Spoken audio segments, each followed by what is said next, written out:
오늘 말씀 제목은 하나님의 선택이란 제목 가지고 하나님의 말씀 선포하도록 하겠습니다.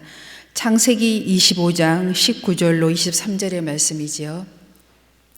23절 말씀 보겠습니다. 여호와께서 그에게 이르시되 두 국민이 내 태중에 있구나. 두 민족이 내 복중에서부터 나뉘리라. 이 족속이 저 족속보다 강하겠고 큰 자가 어린 자를 섬기리라 하셨더라. 아멘. 오늘 이 창세기 25장의 말씀은 이제 야곱의 이야기가 시작되고 하나님이 야곱을 선택하셨다는 말씀의 시작이 오늘 설교 말씀의 핵심이요 중심이요 우리에게 주신 말씀이 되겠습니다. 왜 하나님은 야곱을 선택하셨을까? 이건 하나님의 주권입니다. 하나님의 주권을 믿는 것이 믿음이고요. 그런데 우리가 그 중에서 그 주권 안에서 간략하게 그 부분을 하나 더 말씀을 보겠습니다. 로마서 9장 10절 11절입니다. 그뿐 아니라 또한 니브가가 우리 조상 이삭 한 사람으로 말미암아 임신하였는데 그 자식들이 아직 나지도 아니하고 무슨 선이나 악을 행하지 아니한 때 택하심을 따라 되는 하나님의 뜻이 행위로 말미암지 않고 오직 부르시는 이로 말미암아 서게 하려 하사. 아멘. 오늘 이 말씀 11절 말씀이 아주 중요한 말씀이 되겠습니다. 에서와 야곱이 있는데 하나님이 야곱을 택하셨어요. 그런데 그 이유가 보니까 정말 하나님의 주권 안에 있다는 것을 우리에게 선포하고 계십니다. 그들이 아직 나지도 않았을 때 하나님께서 또 선이나 악을 행하지도 아니하였을 때 하나님이 야곱을 택하셨다는 것입니다.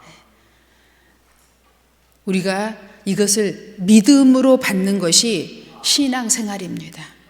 하나님의 절대 주권, 하나님의 그 선택을 우리가 믿고 나아가며 살아가는 것이 이제 우리의 믿음 생활의 핵심이 되어야 합니다. 그리고 우리는 하나님의 이 선하시고 의로우신 계획을 아는 것이 우리의 신앙생활의 또 과정이 되겠습니다. 왜 하나님이 우리를 선택하셨을까? 이 백성을 선택하셨을까? 그럼 이 백성은, 우리는 이 선택 안에서 어떻게 살아가야 할 것인가를 그때그때 우리는 그 순간순간을 선택하면서 나아가는 것이 신앙생활이 되겠습니다. 우리는 하나님께 선택받았는데요. 어떤 위기가 오고 어떤 선택의 순간이 올 때 우리는 우리 마음대로 선택을 하려고 합니다. 이건 선택받은 하나님의 백성의 모습이 아니겠지요. 우리가 하나님께 선택을 받았다면 또한 우리가 어떤 기로에 있을 때 하나님의 물어봐야죠. 니브가처럼 하나님께 물어봐야 합니다. 왜지요 하나님? 그럼 하나님 반드시 선택받은 백성에게 음성을 주시지요. 그리고 우리는 하나님의 음성에 따라 성령의 감동에 따라 그 길을 가는 것이 신앙생활입니다. 참 쉽지요. 이렇게만 살아간다면 참 우리가 평안하게 신앙생활을 할 수가 있습니다. 그런데 그 뜻을 거슬려서 하나님의 계획을 거슬려서 그 선택하심을 거슬려서 내 뜻에 따라서 나아가려고 할 때 그때부터 모든 불편한 일들이 생기기 시작합니다. 그래서 우리는 오늘 우리가 하나님이 우리에게 주신 말씀 안에서 정말 편안한 그리스도인의 삶을 살아가기 위해서는 하나님의 크신 선택하심 안에서 그 계획을 알아가면서 물어가면서 살아갈 때 우리의 삶이 크게 축복되는 삶이 되게 될 줄로 믿습니다. 지금 한국의 가장 이슈는 노벨 문학상이죠. 그 노벨 문학상을 받은 한강이라는 작가가 이렇게 자기의 심경을 이제 여러 인터뷰를 통해서 이렇게 한마디로 얘기했어요. 어떻게 해서 여기까지 오게 됐습니까? 이게 가장 중요하잖아요. 어떠한 과정을 통해서 여기까지 오게 됐습니까? 이렇게 물어보니까 사실은 딱 한마디로 대답했어요. 그게 무엇인 줄 아세요? 문학은 신과 인간의 대화다. 이렇게 한마디로 정의를 하더라고요.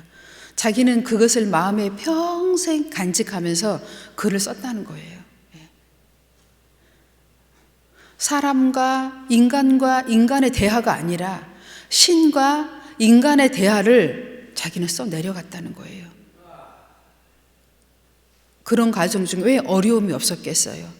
블랙리스트에 들어가서 경제적 엄청 어려움을 겪었다고 합니다. 계속 겪으면서도 그 외길 한 길을 걸어간 거지요. 하나님이 자기에게 주신 그 나름 그 감동의 글을 써 내려가기 위해서 결국은 세계가 인정하는 이제 거장이 된 거지요. 왜 제가 이런 얘기를 굳이 하냐? 우리 믿는 자들 이 하나님과의 깊은 소통과 대화가 없다면 우리는 한 발자국 앞으로 나갈 수 없어요. 내 생각대로, 육신의 생각대로, 순간의 감정으로 살아간다면 우리는 결코 보장받을 수 없지요. 우리의 영생을 보장받을 수 없습니다. 하나님을 알지도 못하고 믿지도 못하는 자도 신적인 존재를 인정하면서 나아가고 있는데 하나님을 믿는다고 고백하고 사랑한다고 고백하는 저희들이 하나님과의 대화는 완전 무시하고 육신의 생각, 내 기준, 세상의 기식의 기준으로 나아간다면 우리는 하나님이 기뻐하시는 삶을 살아갈 수 없게 되겠지요. 로마서 9장, 신명기 10장 15절 보겠습니다. 여호와께서 오직 내 조상들을 기뻐하시고 그들을 사랑하사 그들의 후손이 너희를 만민 중에서 택하셨음이 오늘과 같으니라. 아멘. 하나님의 말씀은 항상 과거, 현재, 미래가 동시에 역사하고 있습니다. 지금 이 순간에 하나님의 택하심도 우리들의 택하심도 과거에 우리의 조상들도 또 미래에 우리의 후손들도 다 하나님의 택하심 안에서 지금 함께 가고 있다는 것입니다. 해와 달과 별들을 창조하기 이전에 하나님께서는 우리의 태어나고 죽고 다시 일어날 모든 일들을 창조하시고 계획하셨습니다. 우리가 아무리 건강을 위해서 몸부림친다고 해서 건강해질 수 있을 거라고 생각하세요? 그거조차도 하나님의 계획하심 안에 있습니다. 내가 아무리 건강을 유지해도요, 사고 한 번 나면 죽기도 하고 장애인으로 평생 살아갈 수도 있는 것입니다. 이것이 바로 우리의 하나님의 크신 계획인 거지요. 그래서 우리는 항상 무슨 일을 결정할 땐 하나님의 계획하심을 먼저 생각해야 한다는 것입니다.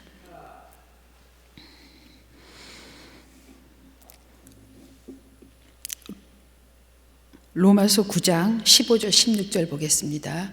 모세에게 이르시되 내가 긍휼히 여길 자를 긍휼히 여기고 불쌍히 여길 자를 불쌍히 여기리라 하셨으니 그런즉 원하는 자로 말미암음도 아니요 다른 박질하는 자로 말미암음도 아니요 오직 긍휼히 여기신 하나님으로 말미암으니라. 아멘. 하나님의 절대 주권과 선택하심에 있다는 것입니다. 우리가 원한다고 되는 것도 아니고 우리가 빨리 하려고 한다고 해서 뭐가 이루어지는 것도 아니라는 말씀입니다. 오직 하나님의 계획 안에 있다는 것입니다. 로마서 5장 17절 보겠습니다. 에베소서 1장 4절 7절 곧 창세전에 그리스도 안에서 우리를 택하사 우리로 사랑 안에서 그 앞에 거룩하고 흠이 없게 하시려고 그 기쁘신 뜻대로 우리를 예정하사 예수 그리스도로 말미암아 자기의 아들들이 되게 하셨으니 이는 그의 사랑하시는 자 안에서 우리에게 거저 주시는 바 그의 은혜의 영광을 찬송하게 하려는 것이라. 우리는 그리스도 안에서 그의 은혜의 풍성함을 따라 그의 피로 말미암아 속량 곧 죄 사함을 받았느니라. 아멘. 하나님의 택하심 안에는, 계획 안에는 그냥 이루어진 것이 아니라는 것입니다. 이 계획과 택하심과 하나님의 무한한 사랑은요, 하나님의 피 흘림의 대가가 있다는 것입니다. 그 대가로 말미암아 우리가 택하심을 얻었고 하나님의 그 위대하신 사랑 안에 거할 수 있게 되었다는 것입니다. 그러니 우리는 하나님의 계획을 항상 기억해야 합니다. 아침에 눈을 뜨는 순간부터 잠을 자는 마지막 순간까지 하나님의 계획하심을 생각하고 시작하고 계획하심을 마무리하고 잠에 들 수 있는 이런 하나님의 자녀의 모습으로 살아가야 되는 것입니다. 이렇게 될 때 하나님은 끊임없이 우리에게 하나님의 계획을 말씀하시고 그 길로 우리를 인도해 주실 것입니다. 누가복음 10장 18절에서 20절 말씀. 하나님께서는 택하신 하나님의 백성들을 그러면 어떻게 살아갈 수 있도록 순간순간을 계획하시는가? 예수께서 이르시되 사단이 하늘로부터 번개같이 떨어지는 것을 내가 보았노라. 내가 너희에게 뱀과 정갈을 밟으며 원수의 모든 능력을 제어할 권능을 주었으니 너희를 해칠 자가 결코 없으리라. 그러나 귀신들이 너희에게 항복하는 것으로 기뻐하지 말고 너희 이름에 하늘에 기록된 것으로 기뻐하라 하시니라. 아멘. 우리를 택하시고 계획하신 그 하나님은 어떠한 계획을 갖고 계시냐면 이 땅에서 무한한 하나님의 그 계획하심이라고 하는 것이 세상을 정복하고 다스릴 수 있는 권세를 부여했다는 사실입니다. 한시라도 이 사실 여러분이 잃어버리시면 안 돼요. 이 권세가 나랑 동행하고 있다는 사실을 믿을 때 어떻게 돼요? 믿을 때 권세가 나타나는 것입니다. 어떠한 도전이 우리에게 온다 할지라도 두려워하지 말라는 것입니다. 성경에 두려워하지 말라는 말씀이 365번 기록되어 있답니다. 세워보진 못했어요. 365번 의미 있죠? 365일 너희는 매일매일 순간순간 두려워하지 말라는 말씀입니다. 두려움이 우리에게 시시때때로 오잖아요. 어떻게 하지? 이럴 때는 어떡하지? 내가 어떻게 해야 될지를 모르겠어. 그런데 이 말씀을 기억하세요. 두려워하지 말라. 뱀과 정갈을 밟으며 모든 권세를 제어할 권세가 우리에게 있다는 사실을, 제어할 권세가 우리에게 있다는 사실을 여러분이 고백할 때 어둠의 세력들이 떠나가게 될 줄로 믿습니다. 두려워하지 말라. 담대하라. 고백해야 돼요. 입술로. 우리에게 준 권세가 바로 이 권세예요. 입술의 권세, 말의 권세, 행동의 권세. 이게 우리의 권세예요. 믿고 나아가면 그때부터 마귀가, 어둠의 권세가 떠나가는 것입니다.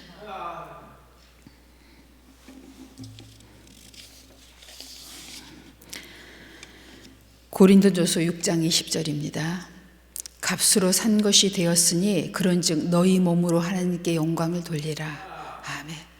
그래서 우리가 할 일은요, 항상 우리는 그 피의 대가로 선택함을 받았고 하나님의 크신 축복의 계획 안에 있다는 것을 믿고 우리는 하나님의 주신 그 선택의 길, 소망의 길, 진리의 길을, 십자가의 길을 가면 되는 겁니다. 두려워하지 말고 담대하게 나아가면 되는 것이에요. 목사님, 순간순간 목사님 어떻게 해요? 어떻게 해요? 예, 믿음대로 하십시오. 믿음으로 하십시오. 주신 은혜대로 하십시오. 하나님이 기뻐하실 것입니다. 마지막 말씀입니다. 시편 62편 5절의 말씀입니다. 나의 영혼아 잠잠히 하나님만 바라라. 물은 나의 소망이 그로부터 나오는도다. 아멘. 여러분 잠잠하고 하나님만 바라보십시오. 터무니없는 소망이요, 끝없는 소망이 우리 안에서 솟아오릅니다. 그런데 그 소망이 누구로부터 오는 것이라고요? 내가 아닙니다. 그 주체가 하나님으로부터. 그 소망은, 하나님으로부터 나오는 이 소망은 반드시 이루어지는 것입니다. 아멘. 여러분, 오늘 이후로 하나님만 바라보십시오. 어떤 일이 있어도 하나님을 바라보고 문제를 보십시오. 하나님을 바라보고 여러분의 지금 일어나는 모든 일들을 바라보십시오. 이럴 때 하나님께서는 여러분에게 끝없는 우리 안에 있는 하나님 성령의 역사를 통하여 그 일을 이루어 가실 것입니다. 기도하겠습니다.